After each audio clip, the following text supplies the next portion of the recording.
नमस्कार बच्चों, आज हम हिंदी स्पर्श भाग 2 में काव्य भाग में बिहारी के दोहे के नाम से ये पाठ है। बिहारी कवि द्वारा लिखा गया है, इसका अध्ययन करेंगे। बिहारी के दोहे पढ़ने के पहले हम बिहारी कवि के परिचय के बारे में जानेंगे। बिहारी का जन्म सन 1595 ईस्वी में ग्वालियर में हुआ था। बिहारी 7-8 वर्ष की आयु में ही अपने पिता के साथ ओरछा आ गए थे। यहाँ पर उन्होंने आचार्य केशवदास से शिक्षा प्राप्त की और यहीं पर वे रहीम कवि के संपर्क में आए। इन्होंने अपने जीवन के कुछ वर्ष जयपुर में भी बिताए। वहाँ पर यह राजा जय सिंह के राजकवि के रूप में जाने जाते थे। ये रीतिकाल के प्रसिद्ध कवि थे। उनका स्वभाव विनोदी और व्यंग्य प्रिय था। ये रसिक कवि थे। बिहारी की एक ही रचना है जो सत्सई के नाम से प्रसिद्ध है। इसमें उन्होंने लगभग 700 दोहे संग्रहित किए हैं। बिहारी का लोक ज्ञान, शास्त्र ज्ञान के साथ साथ काव्य ज्ञान भी बहुत अच्छा था। इनकी रचनाएं श्रृंगार रस की है। श्रृंगार रस का इन्होंने अपनी रचनाओं में प्रयोग किया है। इनकी भाषा शुद्ध ब्रजभाषा है। पूर्वी भाषा के साथ साथ इन्होंने बुंदेलखंडी शब्दों का भी प्रयोग किया है। इस तरीके से बिहारी बहुत ही प्रसिद्ध और रसिक कवि माने जाते हैं। इनका देहांत सन 1663 ईस्वी में हुआ था। तो ये हमने सूक्ष्म रूप से कवि बिहारी के परिचय के बारे में जाना। अब हम देखते हैं पाठ प्रवेश। बिहारी कवि द्वारा जो लिखे गए दोहे हैं, उन्होंने पाठ प्रवेश में क्या बताया है, इसे एक दोहे से प्रारंभ करते हैं हम। बिहारी कवि ने अपने पाठ प्रवेश में एक दोहे से प्रारंभ किया। दोहे से हम इसे प्रारंभ करें।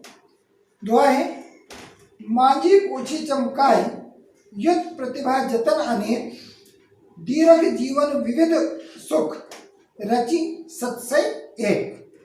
मतलब मांझी पोछी चमकाए, मांझना पोछना यानी कठिन परिश्रम करना, कि बहुत ही कठिन परिश्रम के बाद अपनी प्रतिभा के द्वारा उन्होंने बहुत जतन किए और दीर्घ जीवन विविध, दीर्घ नहीं होता भीषण या कठिन, इस कठिन जीवन में बहुत तरह के सुख प्राप्त किए, अर्थात अपने जीवन के विविध अनुभवों के द्वारा उन्होंने अपने द्वारा कहे गए दोहों को एक सत्सई नामक ग्रंथ में संग्रहित किया।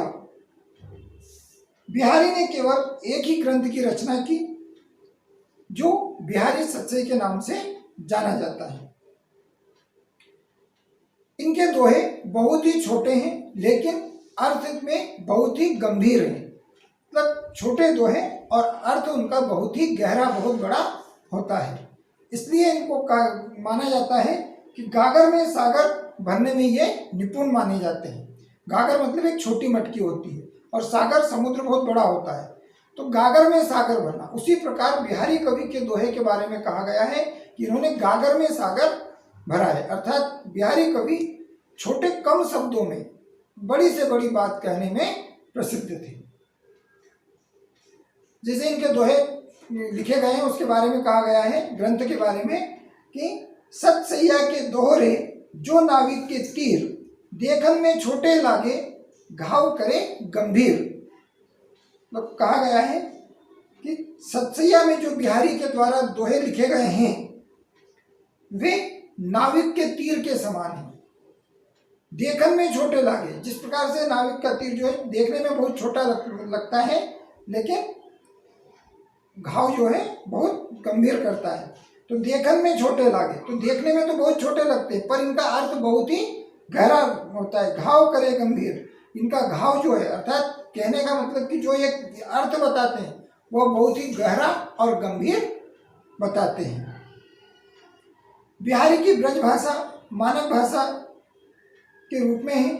सत्सई के मुख्यतः प्रेम और भक्ति के सार गर्भित दोहे इसमें हैं। इसमें अनेक दोहे नीति संबंधी है। यहाँ सत्सई के कुछ दोहे दिए जा रहे हैं। तो सत्सई में से कुछ 8 दोहे जो कि यहाँ पर आपके इस कोर्स में दिए गए हैं, पुस्तक में दिए गए हैं, उनके बारे में हम यहाँ पर पढ़ेंगे। तो बिहारी जी द्वारा लिखा गया आपकी पाठ्य पुस्तक में पहला दोहा है, सोहत ओढ़े पितुपटु श्याम सलोने गात, मानो नीलमणि सेल पर आतपु पर्यो प्रभात। यहाँ पर एक एक शब्द का अर्थ अलग अलग बताया गया है। सोहत इन्हें अच्छा लगना या सुशोभित होना, ओढ़े धारण किया हुआ, पितु पीला, पटु वस्त्र, श्याम सांवला। यहाँ पर श्याम का अर्थ सांवला होता है, लेकिन यहाँ पर भगवान श्री कृष्ण के बारे में इस शब्द का प्रयोग किया गया है। सलोने सुंदर और गात का अर्थ होता है शरीर। मानो इन्हें उपमा देना, कोई उदाहरण देते ना, मानो उसके लिए कहा गया है। नीलमणि एक पर्वत है, उसके बारे में, शैल मतलब पर्वत, नीलमणि पर्वत के बारे में। आतपु धूप, पर्यो पड़ना या गिरना, और प्रभात यानी प्रातः कालीन सूर्य। तो बिहारी कवि यहाँ पर कहते हैं कि जब भगवान श्री कृष्ण अपने शरीर पर पीले वस्त्र धारण किए हुए, ओढ़े ने धारण किया करना, पीले वस्त्र धारण किए हुए होते हैं या आते हैं, तो बहुत ही सुशोभित यानी अच्छे दिखाई देते हैं। मानो नीलमणि सेल पर आतपु पर्यो प्रभात, जैसे किस तरीके से दिखाई देते हैं, जिस तरीके से कि नीलमणि सेल पर, कि नीलमणि जो पर्वत है उस पर प्रातःकालीन सूर्य की सुनहरी किरणें, प्रातःकालीन जब सूर्य होता है, सुबह सुबह की जब धूप होती है वो सुनहरी होती है, सुनहरी धूप जो है, सूर्य की किरणें जब इस पर्वत पर पड़ती है तो वह एक सुनहरी और चमकता हुआ दिखाई देता है। उसी तरीके से भगवान श्री कृष्ण की भी शोभा अर्थात सुंदरता उसी प्रकार से ये भी चमकते हुए और अच्छे सुंदर दिखाई देते हैं। तो नीलमणि पर्वत से भगवान श्री कृष्ण की उपमा की गई है। मानो यहाँ पर उत्प्रेक्षा अलंकार में यह प्रयोग होता है। तो मानो जो है यहाँ पर इस दोहे में उत्प्रेक्षा अलंकार का भी प्रयोग किया गया है। अगला दोहा है, कहलाने एकत बसत अहि मयूर मृग बाघ, जगतु तपोवन सो कियो दीर्घ दाग निदाग। कहलाने यानी व्याकुल, एकत्र, बसत निवास रहना, अहि मतलब सांप, मयूर मोर, मृग हिरण और बाघ यानी बाघ। जगतु संसार, तपोवन ने वह वन जहां पर तपस्वी रहते हैं, साधु संत रहते हैं, वो होता है तपस्वियों का वन तपोवन। सो यानी जैसा, कियो करना, दीर्घ दाग यानी भीषण गर्मी, बहुत तेज गर्मी, और निदाग मतलब होता है ग्रीष्म ऋतु। यहाँ पर बिहारी कवि कहना चाहते हैं कि भीषण गर्मी अर्थात ग्रीष्म ऋतु की भीषण गर्मी यानी गर्मी के कारण व्याकुल हुए पशु कौन कौन से, अहि, मयूर, मृग और बाघ, है ना, कि भीषण गर्मी के कारण व्याकुल हुए पशु, मोर, सांप, मोर, हिरण, बाघ, ये सभी एक ही जगह पर एकत्रित होकर रहने लगे हैं, एक ही जगह पर एकत्रित होकर रहने लगे हैं। गर्मी की व्याकुलता के कारण यह हिंसक और अहिंसक, हिंसक यानी शिकार करने वाला और अहिंसक यानी जो शिकार नहीं करता है, दोनों प्रकार के पशु एक ही जगह एकत्रित होकर रहते हैं। उन्हें अपने अपने शिकार का भी पता नहीं हो, गर्मी में इतने व्याकुल, इतने परेशान हो गए हैं। जैसे कि सांप मोर का शिकार करता है, पर सांप को ये पता नहीं कि मोर मेरा शिकार मेरे पास में है, और मोर ये नहीं जानता कि मेरा शिकार करने वाला मेरे पास में है। इस तरीके से व्याकुल हो चुके हैं। तो बिहारी कवि कहते हैं कि भीषण गर्मी, ग्रीष्म ऋतु में अधिक गर्मी के कारण, भीषण गर्मी के कारण सभी पशु एक ही स्थान पर एकत्रित होकर रहने लगे हैं। जैसे कि किस तरीके से कर दिया उन्होंने, वहां का तपोवन जिस प्रकार पूरे संसार को उन्होंने तपस्वियों के वन जैसा कर दिया है, वो वन जो है तपस्वियों के वन जैसा लगता है। अगला दोहा है, बरसत लालच लाल की मुरलीधरी लुका है, सोह करे भो हनु हसे देन कहे नटी जाए। यहाँ पर भी श्री कृष्ण और राधा के बारे में बताया गया है। नायक और नायिका, बिहारी कवि ने अपनी रचनाओं में हर जगह नायक और नायिका के बारे में वर्णन किया है। तो बरसत लालच लाल की, बरसत इन्हें होता है बात करना, बात का आनंद लेना, किसी से बात करने का। लालच इन्हें लोभ, लाल इन्हें यहाँ पर श्री कृष्ण, मुरली बांसुरी, धरी इन्हें धारण करना और लुका इन्हें छिपाना। सोह इन्हें शपथ लेना या कसम लेना। भोहनु आंखों के इशारे से, भोहनु का अर्थ वैसे होता है कि भौहें, जो आंखों का ऊपरी हिस्सा जो होता है उसको बोलते हैं भौं। हंसे न हंसना, देन देना, और कहे तो का अर्थ होता है कहना, नटी न मना करना। ये एक एक शब्द का अर्थ अलग अलग इसमें है। तो बरसत लालच लाल की मुरली धरी लुकार, राधा जो है श्री कृष्ण की दीवानी है और भगवान श्री कृष्ण किसके दीवाने हैं? अपनी मुरली के। तो उनको मुरली बजाने से फुर्सत नहीं मिलती है और राधा को श्री कृष्ण से बातें करना है। तो श्री कृष्ण अपनी मुरली के चक्कर में राधा से बात नहीं करते हैं। तो बरसत लालच लाल की कि बातों का आनंद लेने के लिए राधा क्या करती है? श्री कृष्ण भगवान की मूर्ति को, बांसुरी को छुपा देती है। राधा जो है बात करने के लालच से, के लोभ में भगवान श्री कृष्ण की बांसुरी को छुपा देती है। सो करे भो हनु हंसे, जब फिर भगवान श्री कृष्ण वो बांसुरी मांगते हैं, मुरली जब मांगते हैं, तो वह शपथ ले लेती है, कसम खा जाती है कि मेरे पास में बांसुरी नहीं है। और भोहनु यानी भोहों के इशारे में, आंखों के इशारे में यह संकेत दे देती है कि बांसुरी उनके पास में ही है। लेकिन जब वो बांसुरी मांगते हैं तो देने से मना कर देती है, नट जाती है ना, नटी जाए यानी देने से मना कर देती है। अगला है, कहत नटत रीझत खिजत मिलत खिलत लजिया, भरे भवन में करत है ने नहूं ही सब बात। बिहारी कवि की जो रचनाएं हैं सब श्रृंगार रस में है।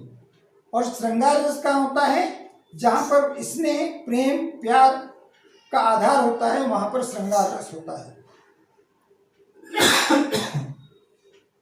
इस रचना में नायक और नायिका के बारे में बिहारी कवि ने कहा है।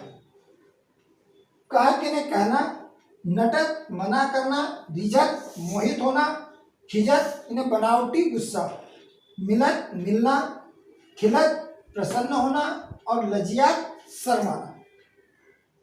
भरे भवन में, भरे हुए भवन में, भवन भवन, करत करना, नेनहु आंख से। इसमें नायक और नायिका का वर्णन करते हुए बिहारी कवि ने कहा है कि एक भवन है जहाँ पर कि बहुत सारे लोग हैं, पूरा भवन अन्य लोगों से भरा हुआ है।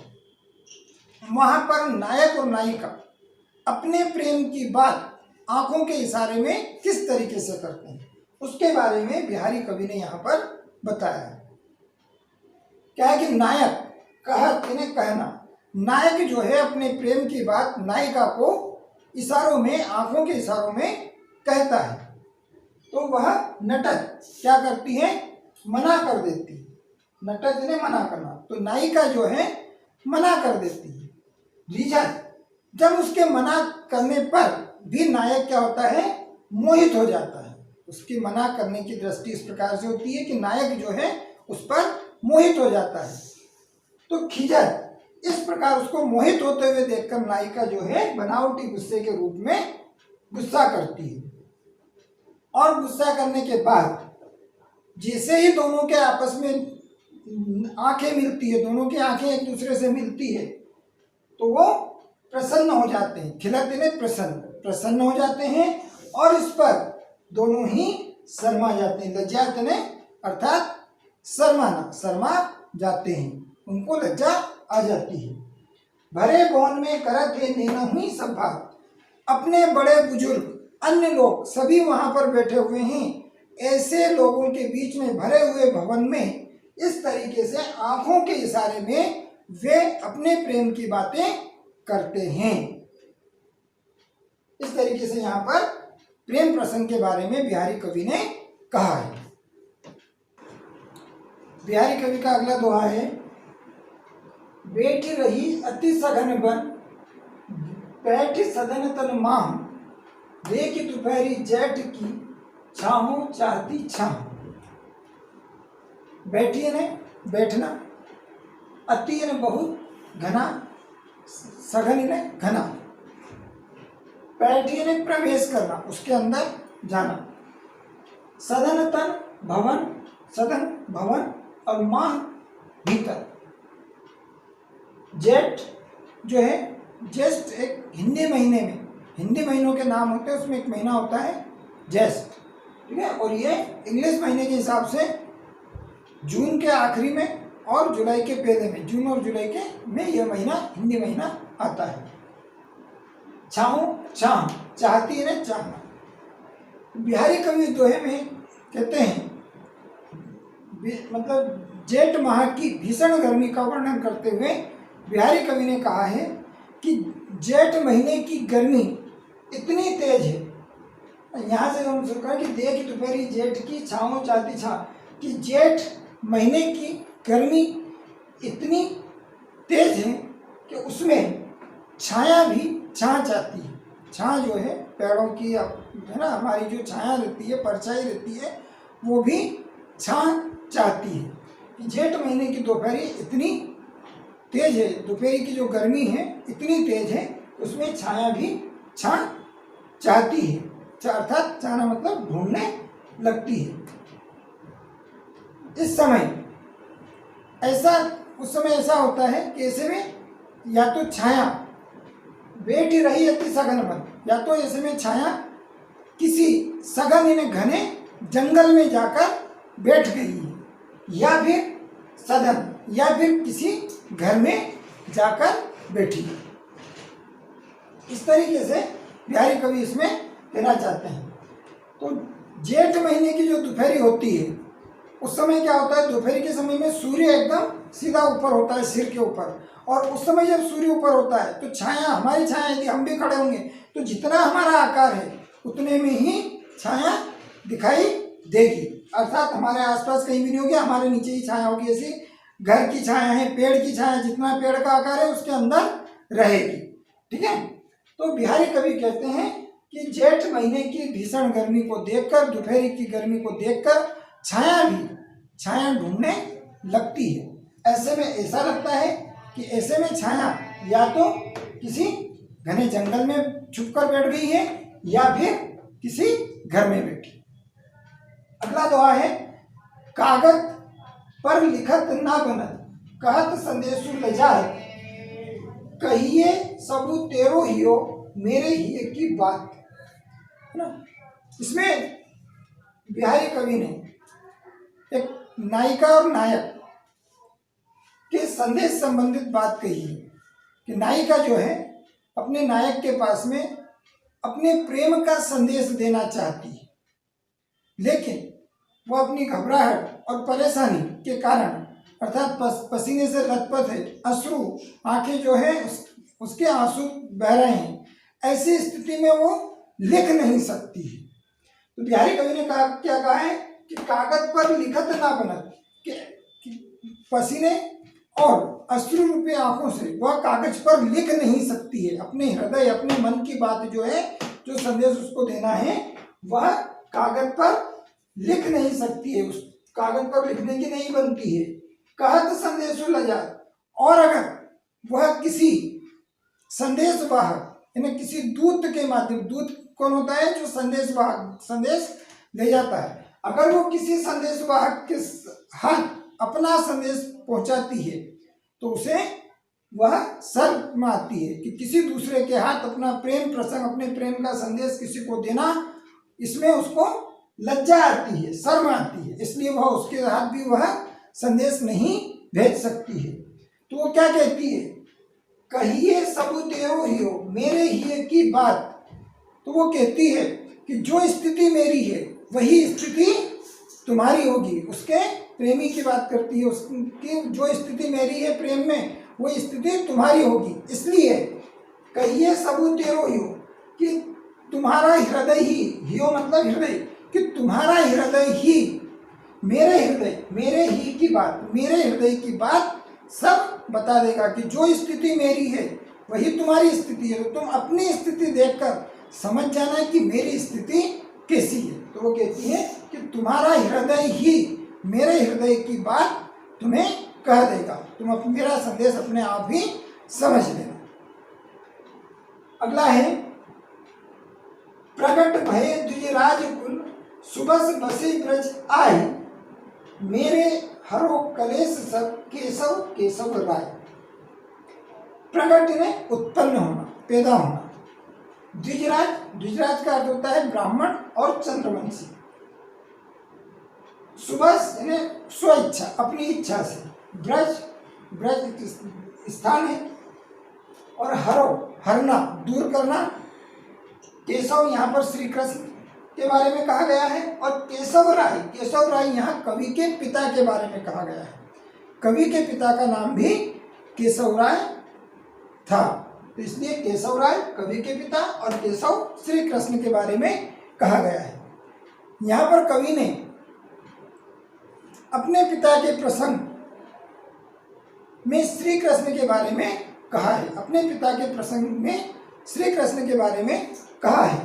वे कहते हैं कि प्रगट भय द्विजराज, कि द्विजराज अर्थात ब्राह्मण कुल, चंद्रवंश, ब्राह्मण कुल में उत्पन्न हुए, पैदा हुए। सुबह से बसे ब्रजराज, और स्व इच्छा से, अपनी इच्छा से ब्रज में आकर रहने लगे। मेरे हरो कलेश सब केशव केशव राय। तो हे श्री कृष्ण, मेरे पिता रूपी कृष्ण अर्थात श्री कृष्ण और अपने पिता दोनों से बिहारी कवि कहते हैं कि हे श्री कृष्ण मेरे पिता के रूप में, हे श्री कृष्ण मेरे पिता के रूप में मेरे सारे कलेश अर्थात कष्ट हर लो, अर्थात दूर कर दो।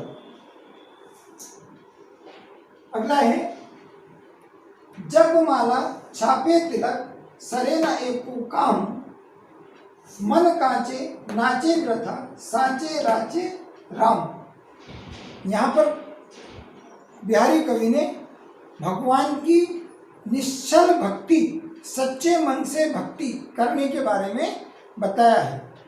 बाहरी आडंबर, ढोंग ढसूले जो होते हैं उसके बारे में नहीं कहा है। क्या कहा है बिहारी कवि ने, जप माला, माला जपना, छापे, छापे ने राम नाम रूपी छापे वाली जो चादर आती है उसको ओढ़ना, तिलक लगाना, है ना, सरे ना एको काम, सरे यानी पूरा होना। कि माला जपने से या राम नाम रूपी चादर को ओढ़ने से या तिलक लगाने से, ऐसा दिखावा करने से, ऐसा आडंबर करने से एक भी काम नहीं होता है। मन काचे नाचे व्रथा, हमारा जो मन है, मन काचे न कच्चा, हमारा मन जो है कांच के समान कच्चा होता है। नाचे भटकना, व्रथा न बेकार, बेकार में इधर उधर भटकता रहता है ना। भटकता क्या, यार मैं माला जपूंगा, जप करूंगा तो भगवान मेरा काम पूरा कर देंगे, है ना, तिलक लगा कर रहूंगा तो सब मेरे को अच्छा विद्वान पंडित समझेंगे, ऐसा नहीं है। तो हमारा मन इस तरीके से बेकार की बातों में भटकता रहता है। लेकिन बिहारी कवि ने क्या कहा है कि सांचे राचे राम, सांचे ने सच्ची भक्ति, राचे ने प्रसन्न और राम ने भगवान अर्थात ईश्वर। ईश्वर तो सच्ची भक्ति से प्रसन्न होते हैं, दिखावे या आडंबर से नहीं होते हैं। तो इसलिए हमारे को ईश्वर की भक्ति सच्चे मन से करना चाहिए, दिखावा या बाहरी आडंबर नहीं करना चाहिए। इस तरीके से बिहारी कवि ने अपने दोहों में नीतिपरक बातें कही है, काव्य शास्त्र से संबंधित बातें कही है, और श्रद्धा भक्ति की बातें भी बताई गई है। श्रृंगार रस में इनकी कविताएं दोहे जो हैं श्रृंगार रस में, श्रृंगार रूपी बातें इन्होंने ज़्यादा कही है, क्योंकि इनके परिचय में हमने देखा था कि किस प्रकार के कवि हैं। एक रसिक कवि, रसिक यानी जो एक रसीला मिजाज होता है, जो जिसको आनंद आता है जो बात करने में, ऐसे कवि हैं, इसलिए उनके दोहे इस प्रकार के हैं। तो मुझे उम्मीद है कि आपको इन दोहे के अर्थ समझ में आए होंगे।